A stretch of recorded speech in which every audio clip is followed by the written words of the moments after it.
আসসালামু আলাইকুম সুপ্রিয় কুয়েত প্রবাসী ভাই বোনেরা, কুয়েত নিউজ বাংলা ইউটিউব চ্যানেলে আপনাদের স্বাগতম। রয়েছে ভিসার দালাল আটক সংক্রান্ত খবর। কুয়েতের স্বরাষ্ট্র মন্ত্রণালয় সূত্র প্রকাশ করেছে যে মানব পাচার ও অর্থ জালিয়াতি সহ স্টাম্প জালিয়াতির সাথে অভিযুক্ত 3 জন এশিয়ান জাতীয়তার প্রবাসীকে আটক করেছে। 3 জনই একই দেশ থেকে ছিলেন।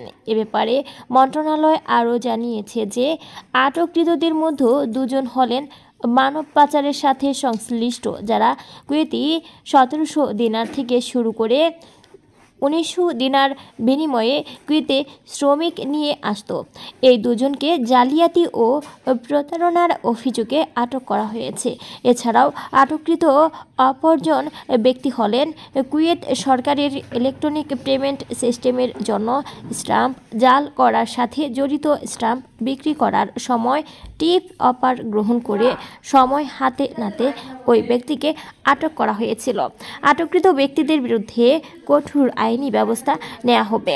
অন্যদিকে স্বরাষ্ট্র মন্ত্রণালয় নতুন আমির ডিক্রি জারি করেছে যে স্বরাষ্ট্র মন্ত্রণালয়ের কর্মরত কোনো কর্মচারী অর্থাৎ পুলিশ বিভাগ থেকে শুরু করে গোয়েন্দা বিভাগ, তদন্ত বিভাগ, এমনকি প্রশাসনের যে কেউ কোনো ধরনের পুলিশি পোশাক, মন্ত্রণালয়ের পোশাক পরিধান করে, কোনো লঘু পরিধান করে, কোনো ধরনের ইলেকট্রনিক মিডিয়া, প্রিন্ট মিডিয়া, এমনকি সোশ্যাল মিডিয়াতে অংশগ্রহণ করতে পারবে না। স্বরাষ্ট্র মন্ত্রণালয়ের অনুমতি ব্যতীত এ সকল অনুষ্ঠানে অংশগ্রহণ করতে হলে স্বরাষ্ট্র মন্ত্রণালয়ের বিশেষ অনুমতির প্রয়োজন রয়েছে। নিরাপত্তার খাতিরে এই সিদ্ধান্ত জারি করা হয়েছে। অন্যদিকে একজন কুয়েতি নাগরিককে যাবজ্জীবন কারাদণ্ডের রায় প্রদান করেছে কুয়েত আদালত। কারণ হিসেবে বলা হয়েছে যে ওই নাগরিক ভুয়া পুলিশ সেজে একজন প্রবাসী নারীকে অপহরণ করে।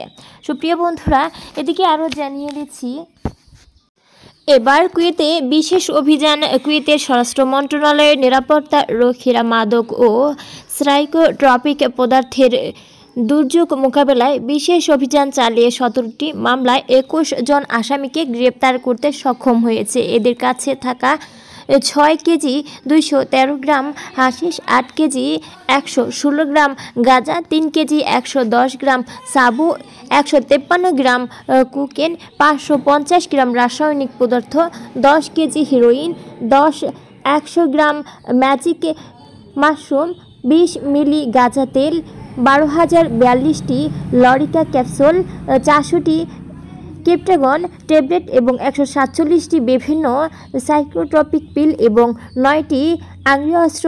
এছাড়াও 20,825 কুয়েতি দিনার মাদকদ্রব্যের বিক্রি থেকে আয়কৃত উদ্ধার করা হয়েছে।